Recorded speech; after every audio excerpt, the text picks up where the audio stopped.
कल 17 सितंबर है और उस दिन एक बड़ा कार्यक्रम दिल्ली में हो रहा है। उस कार्यक्रम को सफल बनाने के लिए आज दिन शुक्रवार को पूरे दिन काफ़ी मेहनत करना पड़ा एच एन शर्मा जी को, क्योंकि उस कार्यक्रम में तमाम लोग को उन्होंने जोड़ा है। नरेंद्र मोदी अध्ययन केंद्र, युवा भारती ट्रस्ट एवं युगांधर के अंतर्गत ये कार्यक्रम जो है बहुत ही जानदार और शानदार तरीके से होने जा रहा है। आइए बात करते हैं एच एन शर्मा जी से कि कल के कार्यक्रम में खास मेहमान कौन है और कौन कौन इस कार्यक्रम में शामिल हो रहा है, कार्यक्रम का मुख्य उद्देश्य क्या है। जी शर्मा जी। भारत के यशस्वी प्रधानमंत्री नरेंद्र मोदी जी का जन्मदिन कल है और ये 72वां जन्मदिन है।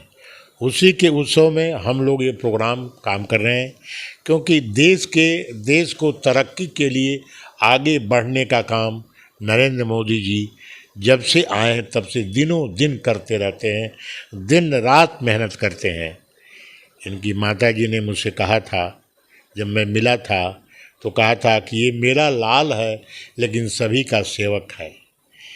ये बात मुझे आज तक याद है और वो सेवक के रूप में काम कर रहे हैं, चौकीदार के रूप में काम कर रहे हैं। किसी ने कहा था कि चौकीदार सचमुच चौकीदार के रूप में काम कर रहे हैं।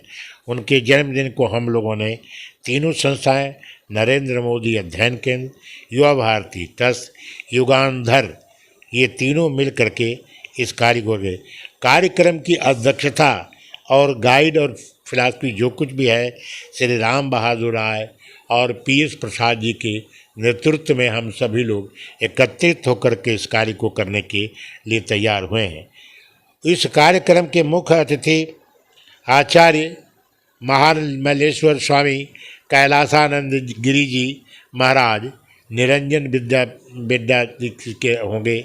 उसी तरह से हमारे अति वशिष्ठ अतिथि बलिया के लोकप्रिय सांसद वीरेंद्र सिंह भी हमारे अतिथि होंगे और उसके साथ वशिष्ठ अतिथियों में प्रोफेसर सत्य करण, उप कुलपति इंदिरा गांधी राष्ट्रीय मुक्त विश्वविद्यालय, कैप्टन श्री आलोक बंसल, निर्देशक इंडिया फाउंडेशन श्री पीएस प्रसाद, अध्यक्ष युवा भारती, इतनी अतिथिगण कपिल शर्मा, सजीव कृष्ण जन्माष्टमी सेवा संस्थान, राकेश शर्मा अध्यक्ष युगांधर, ये होंगे। इसके अलावा और लोग भी सम्मिलित होंगे, जो कि कई लोग हैं आने के लिए, कई एम्बेसडर जैसे कि मॉरिशस के एम्बेसडर, नेपाल के एम्बेसडर, बांग्लादेश के एम्बेसडर, ये सभी लोग आने के लिए निमंत्रण पर आएंगे। बलिया के ही एक लाल हैं श्री अमिताभ कांत जी, जो G20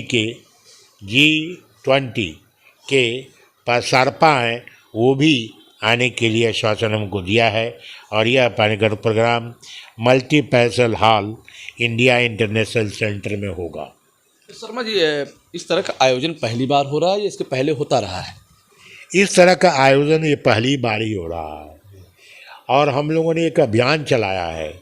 जैसे कि शुक्रवार को हमने जगह जगह जा कर के मिठाइयाँ शुक्रवार से बांटना शुरू कर दिया है।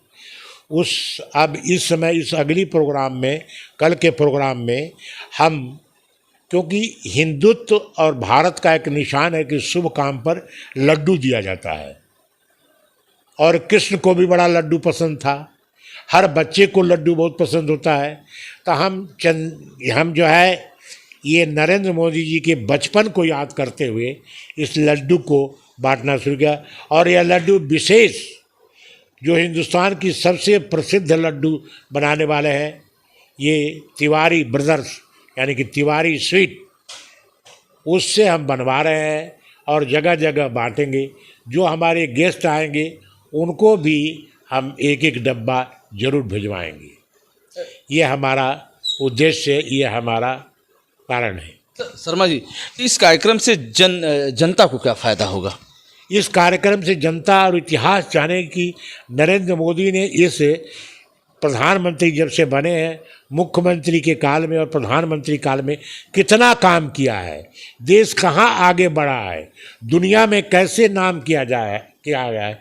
इस तरह से एक प्रोग्राम बनाने के लिए और उनके बारे में पूरे नागरिकों को जागरूक करना बहुत ज़रूरी है।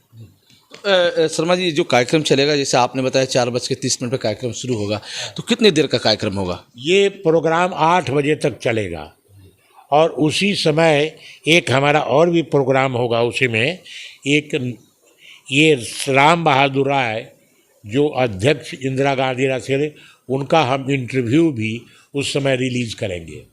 तो शर्मा जी, इस कार्यक्रम को सफल बनाने में कितने लोग की टीम लगी है? हमारे इस कार्यक्रम को बनाने की टीम के लिए सब लेकर के 50 आदमी तो पहले लगे हुए हैं और 50 के साथ एक जगह जगह कमेटियां बन गई है। पूरे दिल्ली में हर क्षेत्र में एक एक कमेटी है वो जो प्रचार कर रही है, जो ये सब काम करेगी। वो क्षेत्र के लोग कमेटी शुक्रवार से ही, शनिवार को उनका जन्मदिन है, शुक्रवार से ही बांटना शुरू कर दिया है।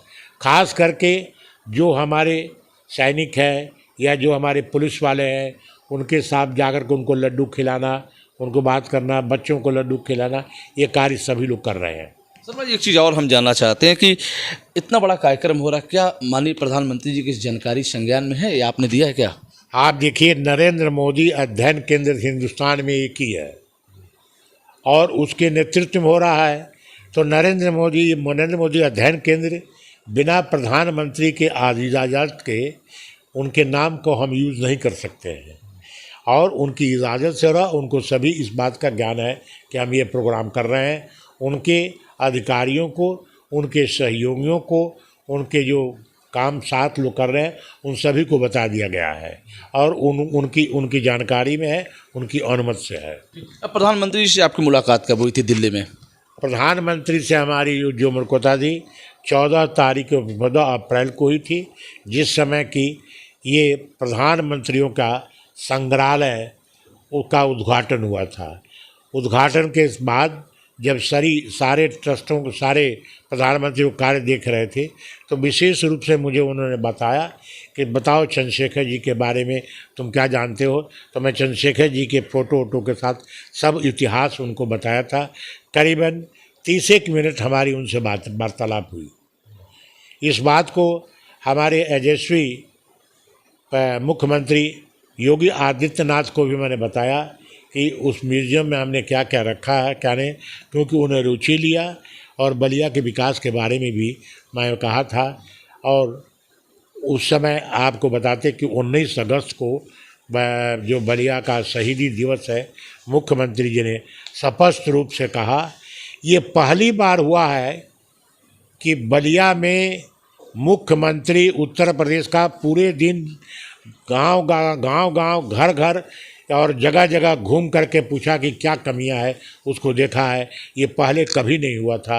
ये योगी आदित्यनाथ जी के नेतृत्व में हुआ और ये इसलिए हुआ कि हमारे मुख्यमंत्री जी प्रधानमंत्री जी के जो कार्यक्रम है उसको पूरा करने में पूरी ताकत लगाए हुए हैं। मोदी और योगी दोनों एक साथ मिल कर के देश को बनाने में लगे हुए हैं। हमारे और भी साथी लगे हुए हैं, लेकिन जहाँ तक शासक में है, इन दोनों का कोई मुकाबला नहीं है। नरेंद्र मोदी जी अध्ययन केंद्र के जो हमारे सभापति हैं प्रोफेसर जासिम मोहम्मद, ये दिन रात इसकी सारी प्लानिंग उन्होंने किया और ये आज 2 महीने 4 महीने से नहीं हो रहा है, साल भर से इसकी प्लानिंग कर रहे हैं कि क्या क्या करना है। ये हर स्टेटों से सिंबॉलिक रूप से किसी का गमछा मंगाया गया है, किसी का कुछ मंगाया गया है, किसी की मिठाई, कई में जैसे कि लड्डू प्रसिद्ध मिठाई वाले से बनाया। तो ये जासिम मोहम्मद जी का प्लानिंग था और उसी की प्लानिंग से आज हम यहाँ तक पहुँचेंगे। मुझे उम्मीद है कि 17 तारीख को हमारा प्रोग्राम उनके नेतृत्व में पूरा हो जाएगा। अच्छा, शर्मा जी ने बताया कि देश को बनाने में उत्तर प्रदेश के मुख्यमंत्री योगी आदित्यनाथ भी उत्तर प्रदेश और देश को बनाने में एक बेहतर भूमिका निभा रहे हैं और इस आयोजन को सफल बनाने में जो कमेटी बनी, जो इनकी टीम बनी है, 50 अलग अलग उन्होंने जिम्मेदारी ली है और पूरी जिम्मेदारी के साथ उस कार्यक्रम को सफल बनाने में दिन रात मेहनत कर रहे हैं। ऐसे शर्मा जी ने जिस तरह से बताया कि ये कार्यक्रम यादगार होगा, जानदार और शानदार होगा, क्योंकि इस कार्यक्रम में देश के हर कोने से लोग इस कार्यक्रम में शामिल हो रहे हैं। आप भी शामिल होइए, इस कार्यक्रम को सफल बनाइए, जैसा एस एन शर्मा जी ने बताया। फिर हम आपसे जुड़ेंगे, तब तक के लिए इतना ही। देखते रहिए यूपी आजकल। मैं रोशन जायसवाल, नमस्कार।